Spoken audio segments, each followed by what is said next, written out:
হে যারা তোমরা বলছো শবে বরাত নেই, তোমরা আরো খেয়াল করে কথা বলো।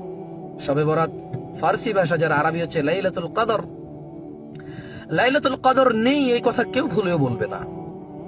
আর যারা তোমরা শাবান মাসের 15 তারিখে শবে বরাত করো, তোমাদেরকে যদি শবে বরাতের আরবি অনুবাদ করে দিতে বলা হয়, যার আরবি অনুবাদ হচ্ছে লাইলাতুল কদর, নিশ্চয়ই তুমি বলবে না যে লাইলাতুল কদর রমাদান আসার 15 দিন পূর্বে।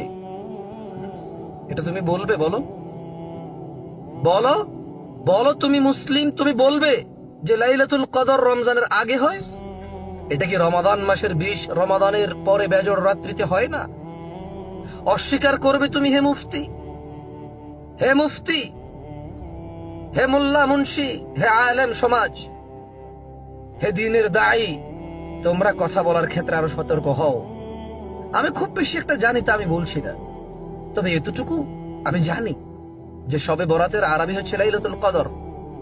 হে আমার ভাই, যে তুমি রমাদান মাস আসার পূর্বেই শবে বরাত করে লাইলাতুল কদর করো, আল্লাহকে তুমি ভয় করো।